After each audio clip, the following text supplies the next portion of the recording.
this is a place where they want to come and have holiday during winter, but they know they have resources because the homes are so huge and humongous. I mean, really.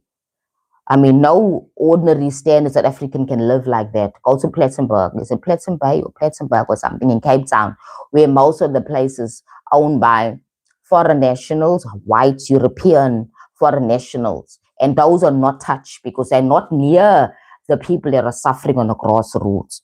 The people at the bottom don't know and don't see this on top, what's going on. These elites that are also coming and taking from this country, making everything very expensive here. You don't see that part because you're only worried about your survival, what I can eat today, what I can have. Now, you're not thinking about the whole picture. You don't understand politics on a global, even a national level. South African policy is very interesting. And as a black person, I don't take any sides. As a spiritual teacher, I'm very objective. I'm not taking any sides. But I know here the cause of the problem that we're having now in Africa is division. Africa is too divided because we're too afraid of each other. Somehow there's some sort of competition or whatever. I don't know for what reason. We cannot unite like how Europeans have united nicely. And recently, I think UK moved out of the European Union. They have their own currency, the euro. And it's very new. It's not something that's been happening for a long time. But I suppose they spoke about it for a very long time and it came to an agreement. So each European country is now backed and has a stake in the European Union. Now, these are what people like Malema is trying to help establish in Africa. But that cannot be done when people don't see the bigger picture here. Divide and conquer. When you divide and conquer a continent, you can control that continent very well. You can own that continent. And they did it right through colonization. Colonization is supposed to have gotten finished, but it's not because they colonized your mind. They know that you operate from fear. The poorest of the poorest people in Africa operate from fear. It's about survival. I'll even sell my mother or even my soul for me to get something. It's about survival. It's very, very sad. And that's what you're seeing now playing out on social media. And it's not a whole of South Africa, sweetie pies, okay?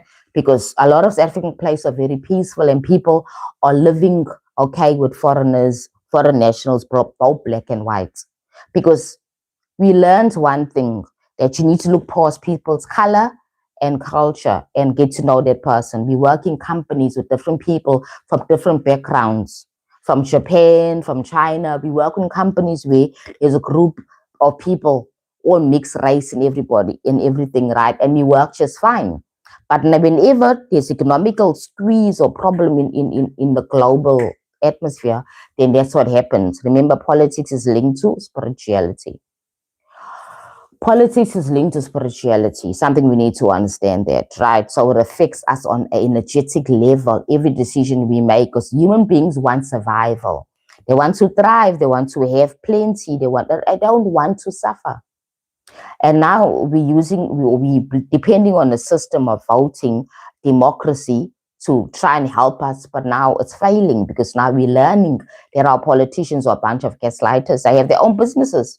Ramaphosa is a billionaire. The guy is worth over 8 billion.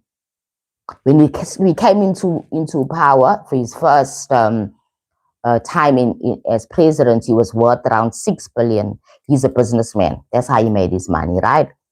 And we all know that businessmen also are shady as hell. But let me just continue. Right, so these are the things that we don't understand. Now you have a businessman. People were saying, "Oh yeah, he's a great fit after Zuma." Zuma's era was another drama on its own. The politics in South Africa is so stupid and painful because it's driven purely on emotions. There's no logic. There's no thinking around. It's about how I feel. It's about tribalism. Tribalism is very ripe in South Africa. Okay, there's nothing wrong with people being proud of their tribes. Nothing wrong with that. But then when you're making as if your tribe is the most superior and the only important one, that has a voice in a whole country with 11 languages, 11 to 12 languages. Just say 11 languages because sign language is the last language we have. as an official language here in South Africa, right? But the 11 languages are all linked to all the different cultures in Southern Africa, and there's plenty. There's Pedi, there's Sotho, there's Tswana, there's Shangaan, you name them, there's so many others. However, because of history, the Zulu kingdom or the Zulu royal family or the Zulus had an arrangement and agreement with the previous government. When apartheid ended, the king was given a big masses of land in KZN, KwaZulu-Natal, and now they have put it into a what they call it now. But anyway, they manage it. Okay, they manage it. Basically, and the government still gives them money every year because they're the only recognized royals in the whole of South Africa. The other, the Xhosas, all the other cultures, their royal families and royal lineages are not recognized. Mind you, Mandela was from a royal lineage. Late Papa Mandela was from a royal lineage, but they're not recognized. Only people that are recognized are the Zulus. Why so? Because of Shaka Zulu. Look at Shaka Zulu history itself. Okay, Shaka was a warrior. He was a murderer because he killed to get what he wants, basically. It's either my way or the highway. On his mother's death, so many women were killed because he felt his mother couldn't go alone. Isn't that madness? That guy's history is so full of blood, but then again, I have no issue with that, right? Because it's just history and we were not there. And at that time, it was normal for people to be so violent. It was the status quo of the world globally. You understand? We had European tribes also fighting with violence in their areas as well. So at that time, that's how it was. It was about violence to control and dominate. Now it's money and power. Money goes with power. Then you need to be more violent for you to control people who are afraid of you. That was your power. Now it's money. Now people like all the modern billionaires and trillionaires that are there now have more power because of money, but they cannot even fight. Because if it was the old system, they wouldn't even survive. They won't have any power because you see how it changed.